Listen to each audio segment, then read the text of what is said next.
Aujourd'hui, je te montre le concept de Supply and Demand Flip. Cette vidéo fait suite à la vidéo que j'ai postée sur le concept de Supply and Demand. Je t'invite donc à d'abord aller regarder cette vidéo avant de poursuivre. Maintenant que tu es plus familier avec le concept de Supply and Demand, passons directement au concept d'aujourd'hui. Le concept de Supply and Demand Flip, ou inversion de l'offre et de la demande en français, correspond tout simplement à un changement dans la tendance. En effet, lorsque le prix est haussier, les zones de demande servent d'appui pour le prix. Inversement, lorsque le prix est baissier, les zones de supply servent d'appui pour le prix. Lorsqu'une zone de demande n'est plus respectée, c'est-à-dire que le prix ne réagit pas dessus, cela indique que les vendeurs ont pris la main sur les acheteurs, nous offrant donc une opportunité pour prendre une vente. L'opportunité se traduira par une nouvelle zone de supply sur laquelle de nombreux vendeurs ont pris des positions. Nous attendrons donc un retour sur la dernière zone de supply après que la zone de demande ait été annulée. Inversement, lorsqu'une zone de supply n'est plus respectée, cela indique que les acheteurs ont repris la main sur les vendeurs. Nous tenterons donc de prendre un achat sur la dernière zone de demande. Passons directement à des exemples concrets sur le marché pour illustrer tout ça. Nous sommes donc sur l'AUD en 5 minutes et la première chose que je remarque, c'est que nous sommes en tendance baissière et notamment grâce à cette zone de supply sur laquelle le prix a fortement réagi. Je vais donc noter ma nouvelle zone de supply sur laquelle le prix est censé réagir à la baisse.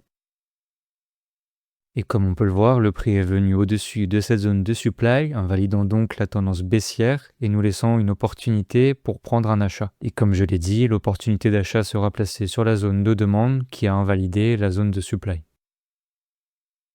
Pour ce deuxième exemple, nous sommes sur le GBP/JPY en 5 minutes et comme on peut le voir, nous sommes dans une tendance haussière et je m'attends donc à ce que le prix réagisse à la hausse dans cette nouvelle zone de demande.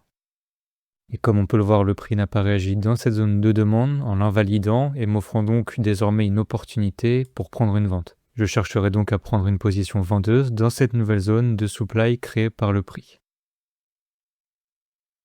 Bien que le concept soit puissant, il convient tout de même de rappeler que le supply and demand flip à lui seul ne suffira pas. Il faut donc établir une stratégie avec d'autres éléments tels que la liquidité, la structure de marché ou encore l'OTE. N'oublie pas également de rejoindre mon canal Telegram, le lien pour y accéder se trouve dans ma bio.